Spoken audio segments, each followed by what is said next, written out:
Chapter 20. And Ben-Hadad, the king of Syria, gathered all his host together. And there were 32 kings with him, and horses and chariots. And he went up and besieged Samaria, and warred against it. And he sent messengers to Ahab, king of Israel, into the city, and said unto him, Thus saith Ben-Hadad, Thy silver and thy gold is mine. Thy wives also and thy children, even the goodliest, are mine. And the king of Israel answered and said, My lord, O king, according to thy saying, I am thine, and all that I have. And the messengers came again, and said, Thus speaketh Ben-Hadad, saying, Although I have sent unto thee, saying, Thou shalt deliver me thy silver, and thy gold, and thy wives, and thy children. Yet I will send my servants unto thee tomorrow, about this time, and they shall search thine house, and the houses of thy servants. And it shall be that whatsoever is pleasant in thine eyes, they shall put it in their hand, and take it away. Then the king of Israel called all the elders of the land, and said, Mark, I pray you, and see how this man seeketh mischief. For he sent unto me for my wives, and for my children, and for my silver, and for my gold. And I denied him not. And all the elders and all the people said unto him, Hearken not unto him, nor consent. Wherefore he said unto the messengers of Ben-Hadad, Tell my lord the king, all that thou didst send for to thy servant at the first I will do, but this thing I may not do. And the messengers departed, and brought him word again. And Ben-Hadad sent unto him, and said, The gods do so unto me, and more also, if the dust of Samaria shall suffice for handfuls for all the people that follow me. And the king of Israel answered and said, Tell him, let not him that girdeth on his harness boast himself as he that putteth it off. And it came to pass, when Ben-Hadad heard this message, as he was drinking, he and the kings in the pavilions, that he said unto his servants, Set yourselves in array. And they set themselves in array against the city. And behold, there came a prophet unto Ahab king of Israel, saying, Thus saith the Lord, Hast thou seen all this great multitude?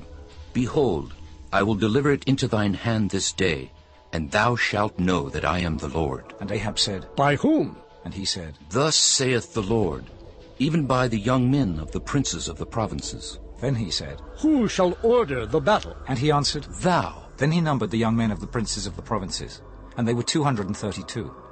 And after them he numbered all the people, even all the children of Israel, being 7,000. And they went out at noon. But Ben-Hadad was drinking himself drunk in the pavilions, he and the kings, the 32 kings that helped him. And the young men of the princes of the provinces went out first, and Ben-Hadad sent out. And they told him, saying, There are men come out of Samaria. And he said, Whether they be come out for peace, take them alive, or whether they be come out for war, take them alive. So these young men of the princes of the provinces came out of the city, and the army which followed them. And they slew every one his man. And the Syrians fled. And Israel pursued them. And Ben-Hadad, the king of Syria, escaped on an horse with the horsemen. And the king of Israel went out, and smote the horses and chariots, and slew the Syrians with a great slaughter.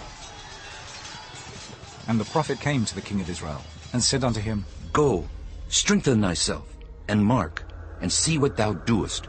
For at the return of the year the king of Syria will come up against thee. And the servants of the king of Syria said unto him, Their gods are gods of the hills. Therefore they were stronger than we. But let us fight against them in the plain, and surely we shall be stronger than they. And to do this thing, take the kings away, every man out of his place, and put captains in their rooms. And number thee an army, like the army that thou hast lost, horse for horse, and chariot for chariot. And we will fight against them in the plain, and surely we shall be stronger than they. And he hearkened unto their voice, and did so. And it came to pass at the return of the year, that Ben-Hadad numbered the Syrians, and went up to Aphek to fight against Israel. And the children of Israel were numbered, and were all present, and went against them. And the children of Israel pitched before them, like 2 little flocks of kids. But the Syrians filled the country. And there came a man of God, and spake unto the king of Israel, and said, Thus saith the Lord, Because the Syrians have said, The Lord is God of the hills, but he is not God of the valleys, therefore will I deliver all this great multitude into thine hand, and ye shall know that I am the Lord. And they pitched one over against the other 7 days. And so it was, that in the 7th day the battle was joined. And the children of Israel slew of the Syrians 100,000 footmen in 1 day. But the rest fled to Aphek into the city. And there a wall fell upon 27,000 of the men that were left. And Ben-Hadad fled, and came into the city. into an inner chamber. And his servant said unto him, Behold now, we have heard that the kings of the house of Israel are merciful kings. Let us, I pray thee, put sackcloth on our loins, and ropes upon our heads, and go out to the king of Israel. Peradventure he will save thy life. So they girded sackcloth on their loins, and put ropes on their heads, and came to the king of Israel, and said, Thy servant Ben-Hadad saith, I pray thee, let me live. And he said, Is he yet alive? He is my brother. Now the men did diligently observe whether anything would come from him, and did hastily catch it. And they said, Thy brother Ben-Hadad. Then he said, Go ye, bring him. Then Ben-Hadad came forth to him, and he caused him to come up into the chariot. And Ben-Hadad said unto him, The cities which my father took from thy father I will restore, and thou shalt make streets for thee in Damascus, as my father made in Samaria. Then said Ahab, I will send thee away with this covenant. So he made a covenant with him, and sent him away. And a certain man of the sons of the prophets said unto his neighbor in the word of the Lord, Smite me, I pray thee. And the man refused to smite him. Then said he unto him, Because thou hast not obeyed the voice of the Lord, behold, as soon as thou art departed from me, a lion shall slay thee. And as soon as he was departed from him, a lion found him, and slew him. Then he found another man, and said, Smite me, I pray thee. And the man smote him, so that in smiting he wounded him. So the prophet departed, and waited for the king by the way, and disguised himself with ashes upon his face. And as the king passed by, he cried unto the king, and he said, Thy servant went out into the midst of the battle, and behold, a man turned aside, and brought a man unto me, and said, Keep this man. If by any means he be missing, then shall thy life be for his life, or else thou shalt pay a talent of silver. And as thy servant was busy here and there, he was gone. And the king of Israel said unto him, So shall thy judgment be. Thyself hast decided it. And he hasted, and took the ashes away from his face. And the king of Israel discerned him, that he was of the prophets. And he said unto him, Thus saith the Lord, Because thou hast let go out of thy hand a man whom I appointed to utter destruction, therefore thy life shall go for his life, and thy people for his people. And the king of Israel went to his house, heavy and displeased, and came to Samaria.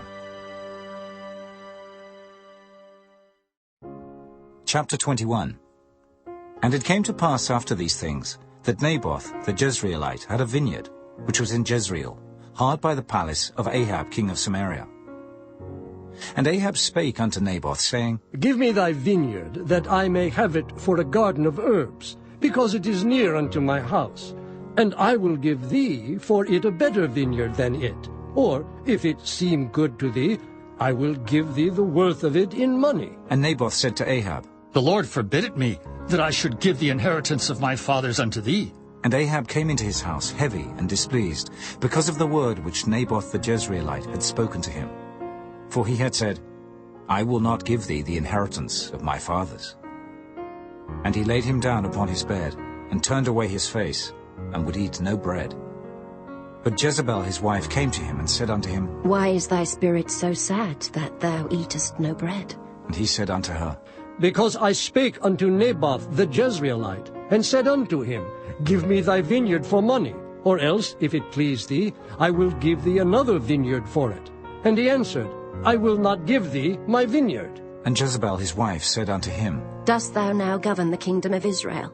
Arise and eat bread, and let thine heart be merry. I will give thee the vineyard of Naboth the Jezreelite. So she wrote letters in Ahab's name, and sealed them with his seal, and sent the letters unto the elders and to the nobles that were in his city, dwelling with Naboth.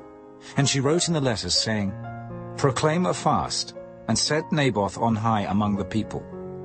And set 2 men, sons of Belial, before him, to bear witness against him, saying, Thou didst blaspheme God and the king. And then carry him out, and stone him, that he may die. And the men of his city, even the elders and the nobles, who were the inhabitants in his city, did as Jezebel had sent unto them, and as it was written in the letters which he had sent unto them. They proclaimed a fast, and set Naboth on high among the people. And there came in 2 men, children of Belial, and sat before him. And the men of Belial witnessed against him, even against Naboth, in the presence of the people, saying, Naboth did blaspheme God and the king. Then they carried him forth out of the city, and stoned him with stones, that he died. Then they sent to Jezebel, saying, Naboth is stoned and is dead. And it came to pass, when Jezebel heard that Naboth was stoned and was dead, that Jezebel said to Ahab, Arise, take possession of the vineyard of Naboth, the Jezreelite, which he refused to give thee for money. For Naboth is not alive, but dead. And it came to pass, when Ahab heard that Naboth was dead, that Ahab rose up to go down to the vineyard of Naboth the Jezreelite, to take possession of it. And the word of the Lord came to Elijah the Tishbite, saying, Arise, go down to meet Ahab king of Israel, which is in Samaria. Behold, he is in the vineyard of Naboth, whither he is gone down to possess it. And thou shalt speak unto him, saying, Thus saith the Lord, Hast thou killed and also taken possession? And thou shalt speak unto him, saying, Thus saith the Lord, In the place where dogs lick the blood of Naboth, shall dogs lick thy blood, even thine. And Ahab said to Elijah, Hast thou found me, O mine enemy? And he answered, I have found thee, because thou hast sold thyself to work evil in the sight of the Lord. Behold, I will bring evil upon thee, and will take away thy posterity, and will cut off from Ahab him that pisseth against the wall, and him that is shut up and left in Israel, and will make thine house like the house of Jeroboam, the son of Nebat, and like the house of Baasha, the son of Ahijah, for the provocation wherewith thou hast provoked me to anger, and made Israel to sin. And of Jezebel also spake the Lord, saying, The dog shall eat Jezebel by the wall of Jezreel. Him that dieth of Ahab in the city the dog shall eat, and him that dieth in the field shall the fowls of the air eat. But there was none like unto Ahab, which did sell himself to work wickedness in the sight of the Lord, whom Jezebel his wife stirred up. And he did very abominably in following idols, according to all things as did the Amorites, whom the Lord cast out before the children of Israel. And it came to pass, when Ahab heard those words, that he rent his clothes, and put sackcloth upon his flesh, and fasted, and lay in sackcloth, and went softly. And the word of the Lord came to Elijah the Tishbite, saying, Seest thou how Ahab humbleth himself before me? Because he humbleth himself before me, I will not bring the evil in his days, but in his son's days will I bring the evil upon his house.